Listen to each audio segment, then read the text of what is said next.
Hi, Amy. How's it going? Good. How are you? Good.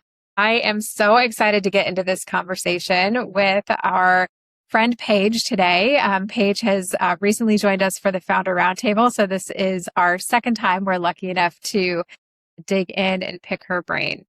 So a little bit about the conversation today. We are going to spend some time learning about Paige's journey from Wall Street to Fortune 500 marketing leadership through the dot-com boom and the aftermath of 9/11 to building one of the earliest successful fractional CMO firms.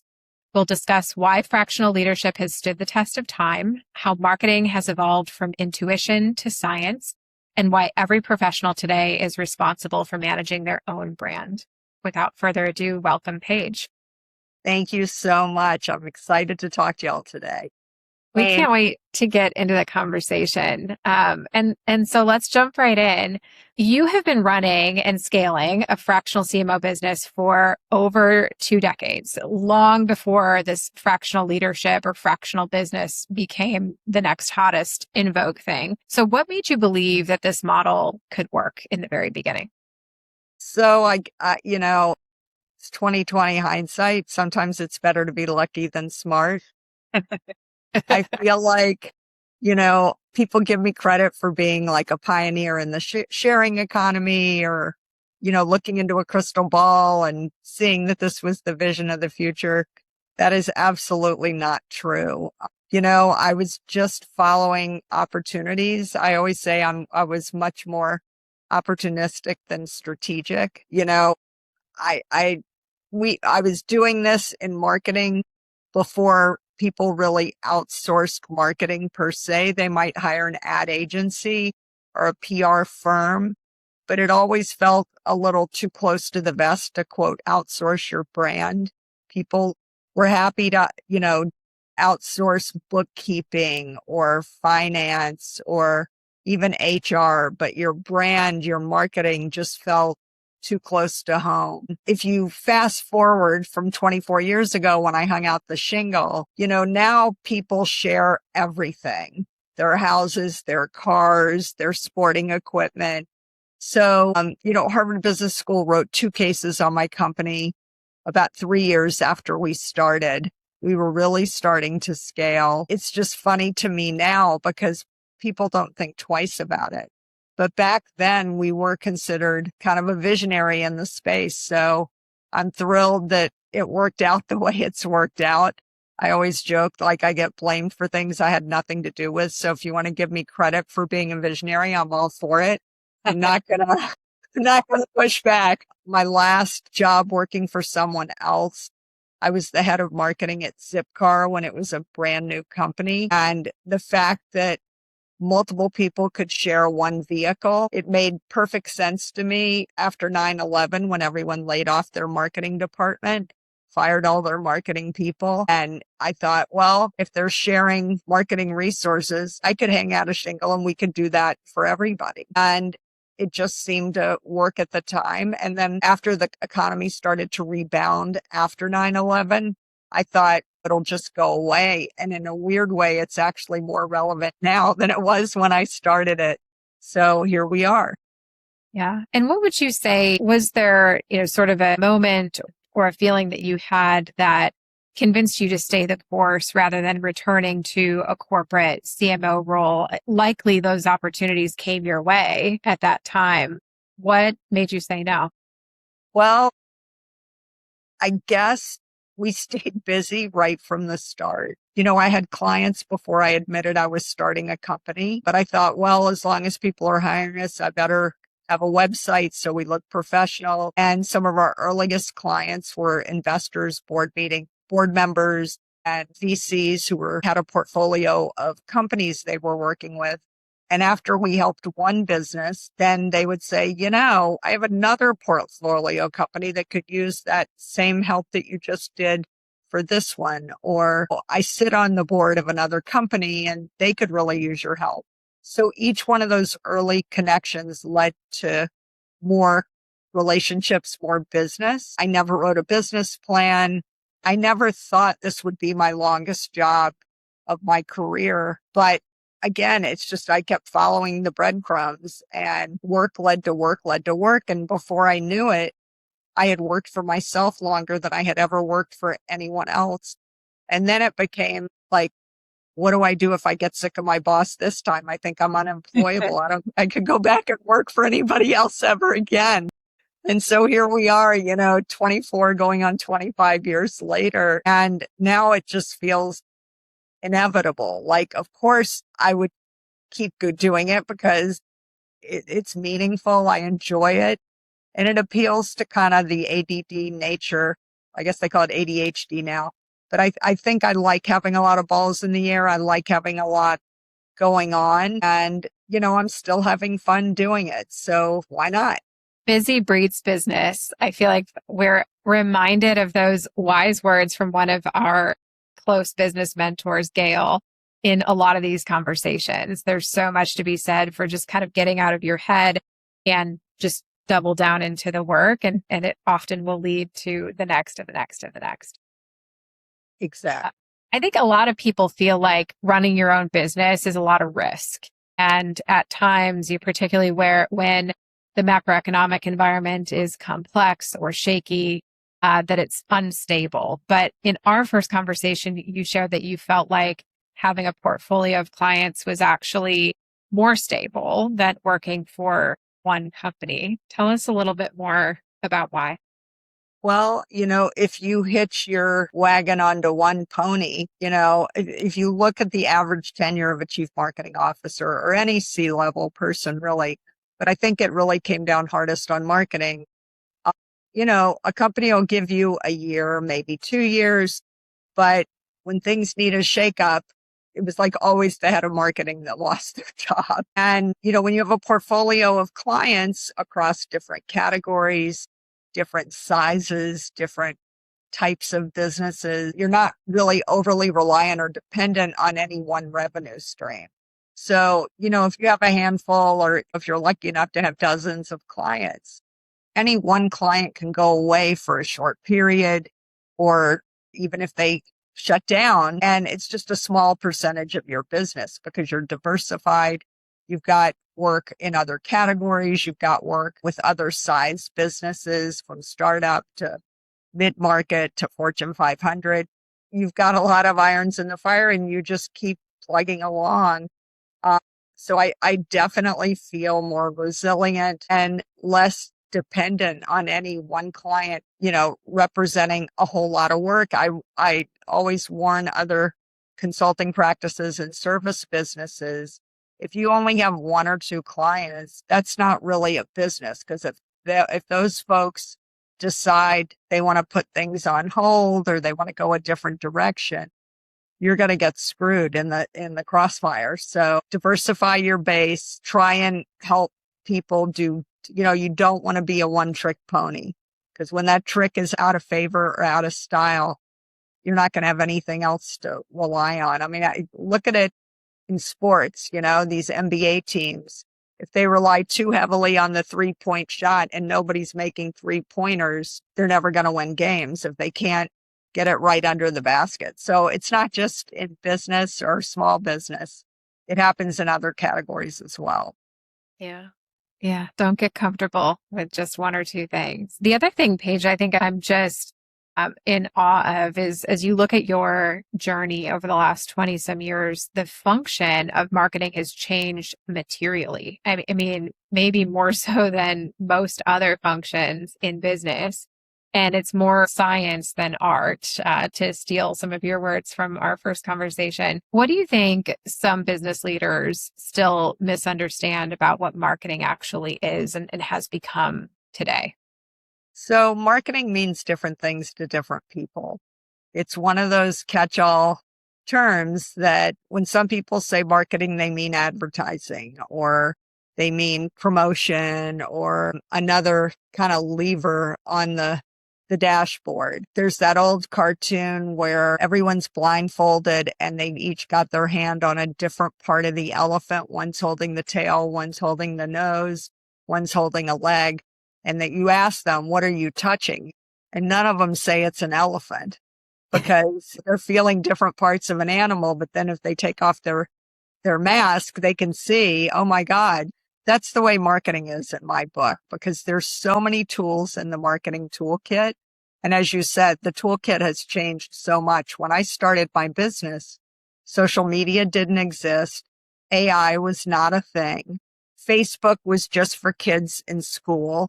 There was not an adult version, a business version of Facebook. So when you look at how people, quote, do marketing, it's just very different. And so much of, quote, marketing is about walking the streets, keeping your head up, not in your phone, and looking at everything around you, like visually, listening, looking, smelling, tasting. Marketing is about relevancy. It's about kind of what's happening now. What are the current trends? What used to happen? What are they doing now instead? So being good at marketing, when I'm interviewing junior marketing people, whether I was at a Fortune 500 company, when I was looking for people to join my team at the 3 startups where I ran marketing, I would ask them questions like, what was the box office hit this weekend in Hollywood? What's on top of the Billboard charts? Who won the Oscar for Best Picture last year? And you might say, like, why are you asking me this? I'm interviewing for like a job on your team. And it's like, well, that's marketing. Do you know what's important? Why it's relevant? Spider-Man just came out last week, the new Tom Holland movie, and it broke every record ever for opening weekend and summer movies and the Marvel world and all of that. If you're not aware of that, if you can't connect those dots and what, if anything, it has to do with your business, you're not going to be a good marketer today. You have to be able to connect your category, your industry to pop culture, to trends in the market. I think those are the marketers that are the most relevant and that connect on a real human level. And if there's one thing we know with all the AI tools that are out there today, a lot of businesses just regurgitate the same jargon, the same buzzwords, the same hashtags. And what AI does is it kind of brings you down to the lowest common denominator. So everybody starts sounding like everybody else. And I think to really stand out today and to keep your brand relevant, you have to know what's unique, special, and different about you. What's your backstory? What is something that only you can tell, only you can say about your product or service? And if you stick to that, you're going to be relevant, you're going to stay timely, and you will kind of pop versus your competition. But if all you're saying is the same thing everyone else is saying, that's a bit of a recipe for a disaster today, because you're just going to blend in and get lost in the sea of sameness. I had a professor in business school that used to say, marketing is everything and everything is marketing. And I used to kind of laugh when he said it. Now that I've been doing it for a few decades, I think he was absolutely right. I think it's a great point about, are you observant and can you notice what's happening around you? I think that if you put yourself in the shoes of a marketer, if you don't do that, then how could you possibly be successful in marketing to any audience segment other than yourself and people who look just like you? Yeah, bingo. That's it.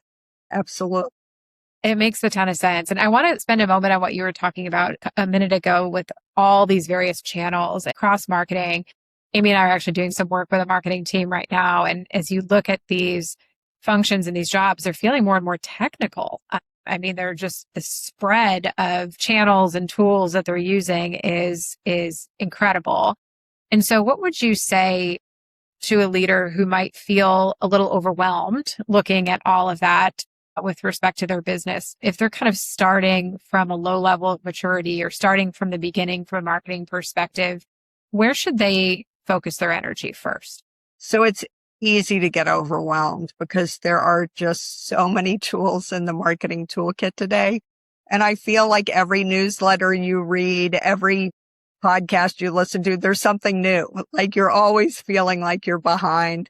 There's something new you haven't heard of or you haven't tried. I think what's really important is that you don't let yourself kind of get swept up in the tsunami of everything that's out there. It's really important to know your strengths, know how you stand out versus your competition, and seeing kind of what real estate you can own in your target audience's brain so that your product or service is what they think of first when they have a problem that your product or service can help them solve. What is it going to take for them to go, Amy does that. Let me see what her solution is. Let me go to Amy's website. Or, Erin and I were just talking about that, or I was on Erin's podcast and we were just talking about that. Let me go back and see where she can help me solve this problem. So you cannot boil the ocean. You can't be known for everything. You have to pick one or two things you want to be known for. And that's the real estate that you're going to own. So it's very easy to kind of try and be all things to all people. Where your strengths are going to be the best showcased in the best way. If you love Instagram, then by all means, make that your platform of choice. For me, LinkedIn is really the best place to showcase my strengths. For a professional service firm that creates content and you want to be seen as a thought leader, LinkedIn is definitely my preference. I don't need to be on Facebook. I don't need to be on Pinterest. That's not where people are going to be looking for me. And that's not the place where I'm going to be able to showcase what I do best. So find the one or at most two places that are great for you, that really highlight your strengths, that set you apart from your competitors, and double down on I think where people go wrong is they spread themselves too thin and they do a little bit of this and a little bit of that and none of it very well. But if every time you show up, you're telling a consistent story and you're reinforcing it in everything that you do, that's going to be the best reflection, so that every time somebody has a problem that you're going to help them solve, they think of you first. When they go to you, it's very clear you're the leader in that area. So if you can do that well, that's the name of the game. I think where people get into trouble is, on Facebook, they want to look like they're fun and they're on vacation and they're in the bikini. And it's just a very different image than the buttoned up professional on LinkedIn. And then they're trying to be kind of snarky on X.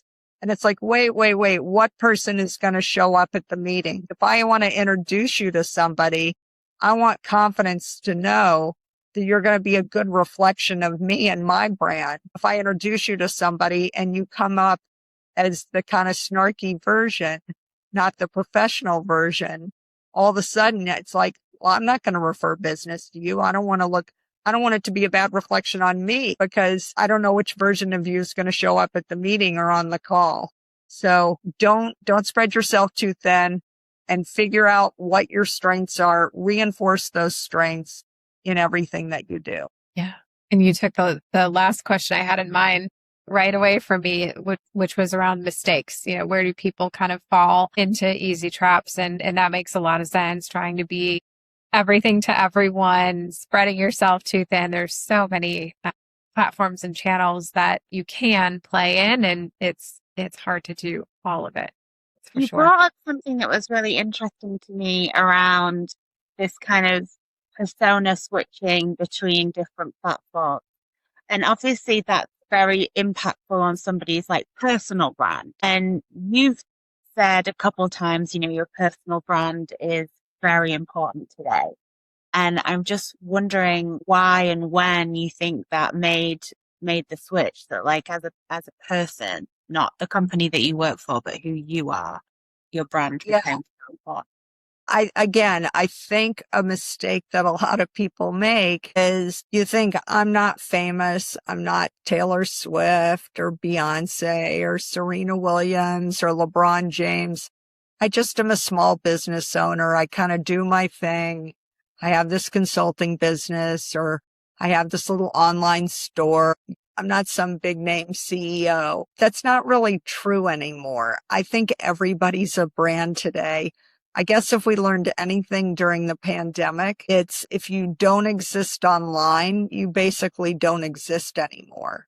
So if someone's going to come on your podcast, if someone's going to meet with you or even return your phone call or email, a lot of times they go to Google and they just search. They go into AI. Who is this person and why do I care? Should I even bother responding to them? Are they worth my time? Do I want to go have coffee with them or not? And if they Google you, if they look for you online and they can't find you, that's a big problem because, again, if you don't exist online, are you even real? Are you just an AI robot? So, I'd argue that everybody's a brand today. And back to what we were talking about before, brands can stand for 2 things. They can't stand for 10 things. So when people think of you, what do they think of? What problem can you solve for them? And again, you got to start somewhere. You got to put a stake in the ground. When Amazon started, they were the world's biggest bookseller. People probably forgot that. They were literally a way to buy books online. Back then, it's hard to imagine, but e-commerce was not really a thing. And people were scared to put their credit card online to buy a book because it's like, are they going to steal my identity? Like, who is this website? I don't know if I trust them. And so after you bought a few books and they sent them to you, like they said, you felt, okay, I got that. I can trust them. And then they started to sell music. That was, I think, their second category. And today you would buy a diamond ring there's nothing you wouldn't buy on Amazon. They probably have keys to your house at this point because they're dropping off packages multiple times a week and you don't even think twice about it. But they didn't start there. You start small and you build a relationship, you build trust. And in that trusted relationship, the conversations get deeper and, then you start storing your credit card on their website. And then you're like, okay, well, I trust them. I like them.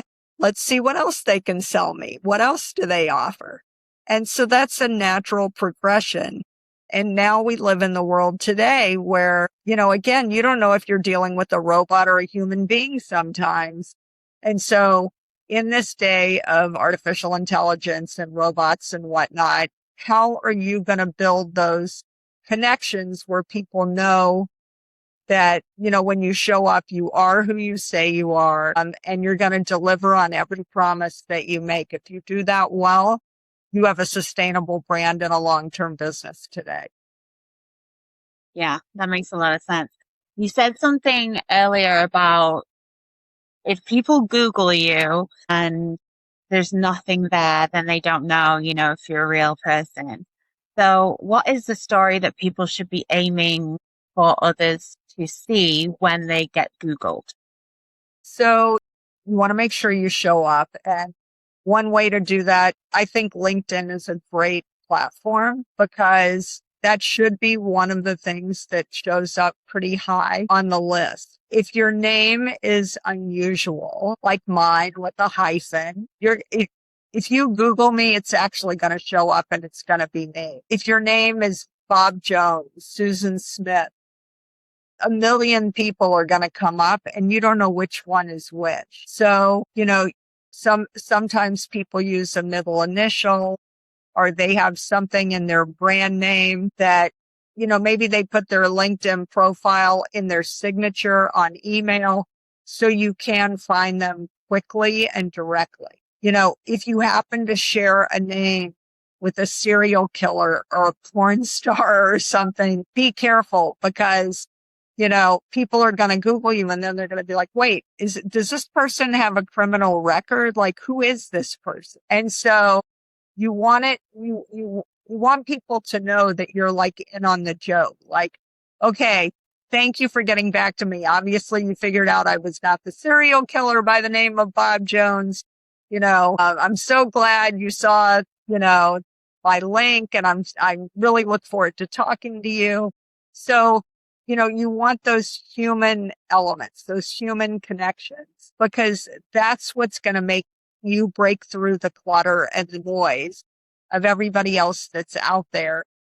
And if you don't have those kind of human elements today, you do just get lost in what I call the sea of sameness, because everybody else is falling into this very deep pool of, I don't know who you are, you're not relevant to me. So you have to give people a reason to care, to keep the conversation going. It's a really, really good advice. I definitely am going to Google myself immediately after this to see And, what. people say like, that's so narcissistic, or, why would you do that? I'm in a business here. Exactly. It's really important that you know what your reputation is. Like, how do people think of you when you're not in the room? And that's your brand, and if you don't own it, if you don't define your brand, someone else is going to define it for you. So you want to be in control of your narrative. You want to make sure that you're the one that influences what are those words that come up, and if you don't know what those words are, you can do a little back channel market research and talk to people who know you professionally, who know you personally, people that might refer your business. What are the first 2 or 3 words that come up when you think of me? Where do I stand out? What do you think my strengths are? When would you call me first? And see if those answers are consistent. Are they people that know you personally, think of you one way, and people that know you professionally think of you in a completely different way? Are there themes that emerge across the different kind of circles where, okay, that's something that I really do stand out. That really is one of my personal strengths that I've turned into a professional platform. And so you have to know what that is. You don't want to be surprised or blindsided. Agree. Whether you know about it or not, it's there. So you should know. Exactly. Yeah. I'm going to switch gears a little bit and talk about leadership, because like ourselves, you bootstrapped your business from the ground up. So what lessons do you think you learned back then? And would you change anything about your funding decisions? So I did self-fund Mavens Moguls. I worked for 3 venture-backed startups. So I knew what it was like to raise institutional money and to have people on your board that could dictate timing and decisions because they owned part of your company. And I didn't always agree with the timing of things that they felt were important. So I knew right away I did not want to take any outside money. And I also knew I didn't need to, because I kept my overhead really low. And I had worked at 3 different startups as the head of marketing, and all 3 had good exits. So I had some money that I had made. I didn't work for Facebook or Google or LinkedIn. So I wasn't like a multi-bajillionaire, but I made a little money 3 times. And I knew I had a very clear vision of the company I was trying to start. And I knew that I could do it without other people's money. It's a very tricky decision, because there are capital intensive businesses that you don't really have a choice. You do have to raise money to be able to kind of function and compete.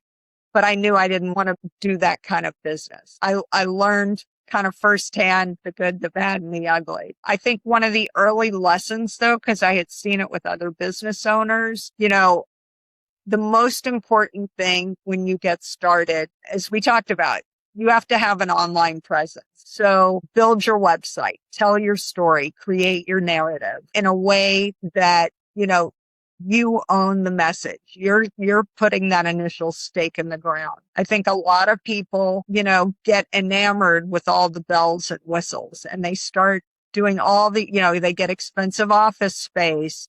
They get fancy stationery and fancy embossed business cards, and they start doing all these things that are kind of all the bells and whistles. I think the most important thing is you get your website up. You get some early reference charter members, some early clients and customers who can be references for you.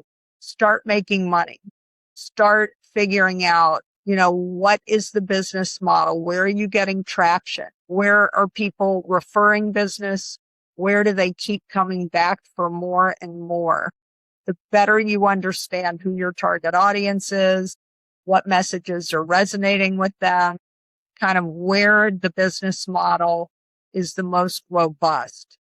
That is absolutely critical. I started my company out of the third floor of my house, out of an extra bedroom. I had very low overhead. I got some cheap business cards online. The first website was not very fancy. It was like a brochure online. I saw people spend thousands, even $10,000 doing all these things to make them look very professional and buttoned up. And that's not the things that really, you want to be professional. You want to have a clean image. You want to have a very crystallized message, but you don't need a million different things to start. You'll figure out pretty quickly, this is working. This is getting traction. This is an area that people are willing to pay for. This is an area where we have a competitive advantage versus our competition. And if you do that right, you have plenty of time later to get things dressed up and fancy. And if you want the stationery with the golden boss logo, you can do that. Just don't start there. I just recommend figure out where you're making money, how you're making money, what's the most stripped down version of your business. Start building momentum, start getting traction, and expand from there. You got to crawl before you walk, and you got to walk before you run.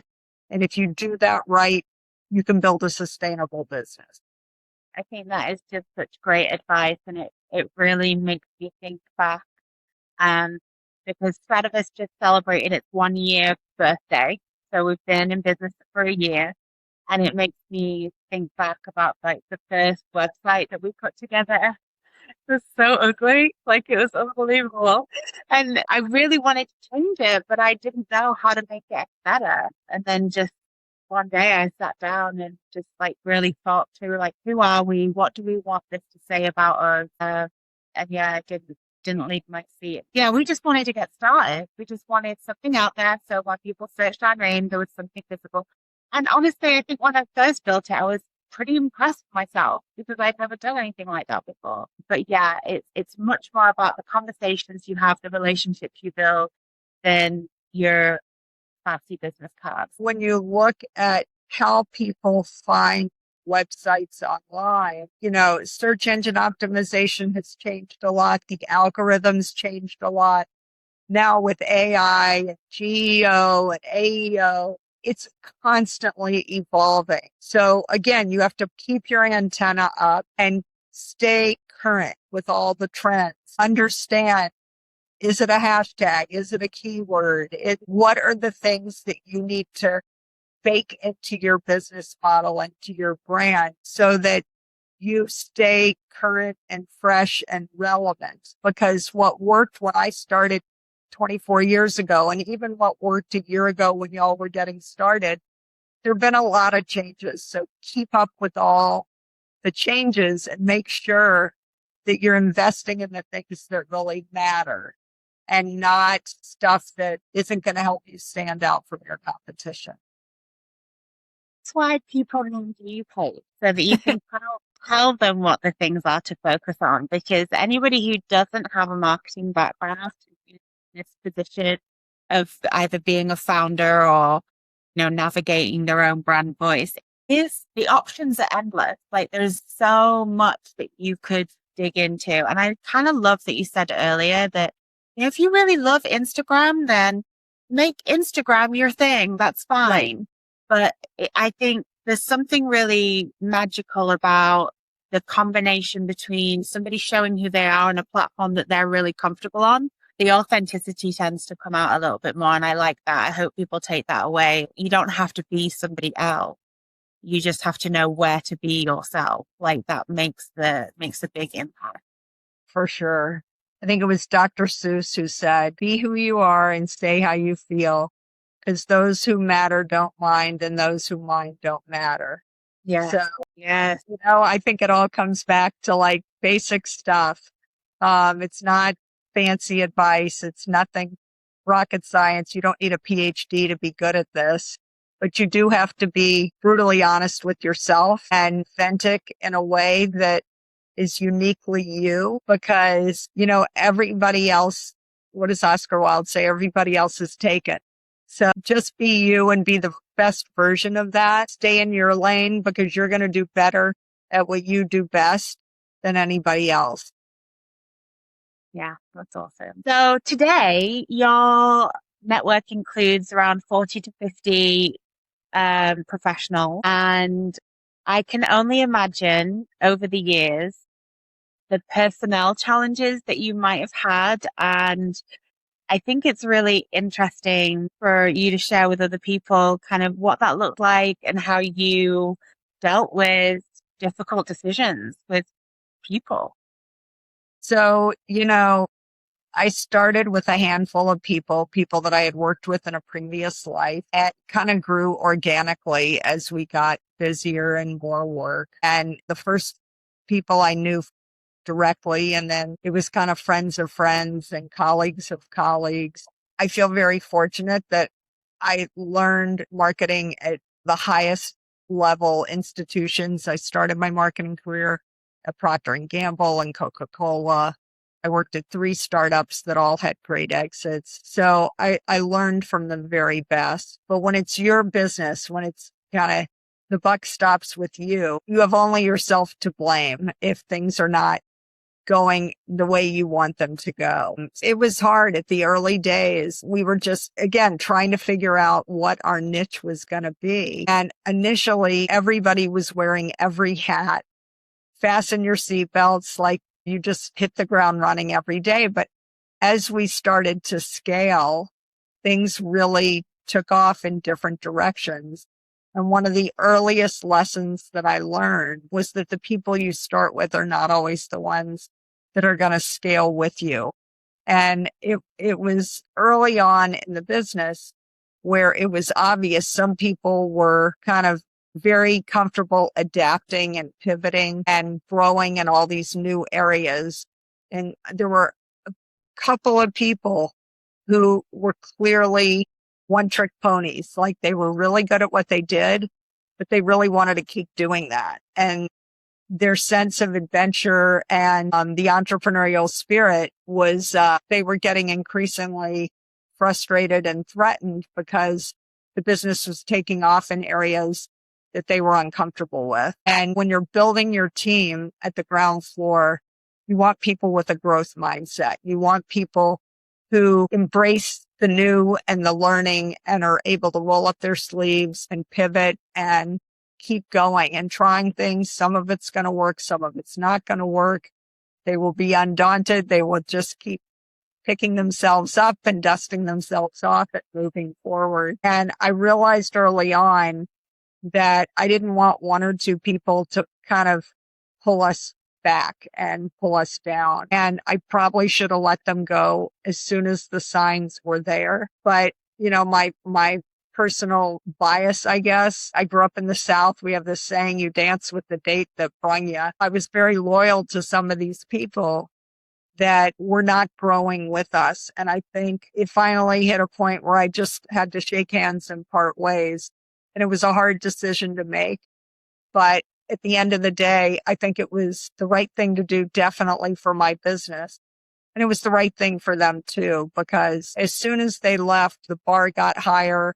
It sent a really strong signal to everybody on the team that we are moving forward. We don't have all the answers, but we're going to push each other in a forward momentum, in a positive direction. Even if we have to take a step back to take 2 steps forward, even if something is a lateral move, we're going to keep experimenting. We're going to keep learning. We're going to keep growing. And I really don't believe in making mistakes. I believe you either succeed or you learn something. And, you have to be comfortable knowing that everything's not going to work the first time. But if you learn something from that experience that makes you smarter and better, and the next time you move further, faster, that's a great outcome. So for other entrepreneurs out there, just know you do have to get out of your comfort zone. You have to be strong enough to know that you're not going to have all the answers. Sometimes you have to manage the unmanageable.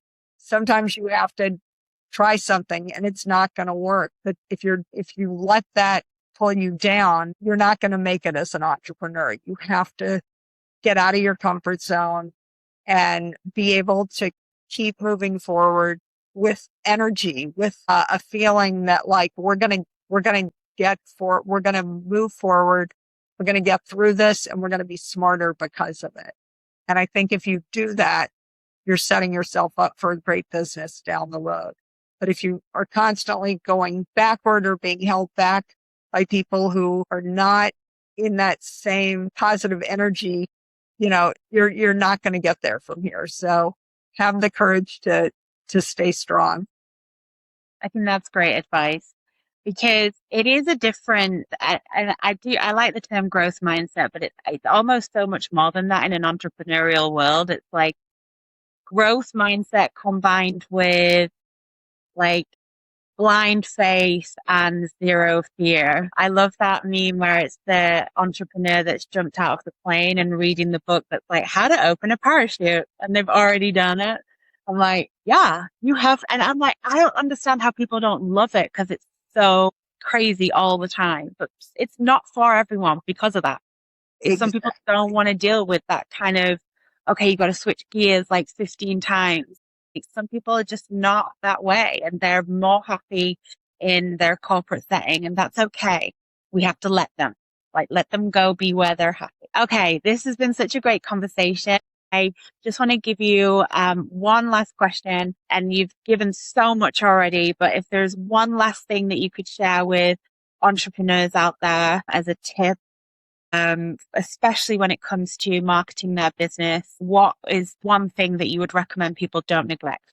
So we touched on this before, with AI and the robots just exponentially taking over. I read a quote the other day that more than half the content on the web now is generated by AI, not humans. You can tell.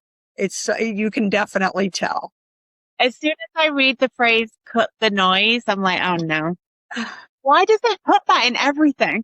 I know there's a lot of telltale signs, but I guess the thought I would leave everyone with is there's another great quote I like. I think it's attributed to Teddy Roosevelt, and it's people don't care how much you know until they know how much you care.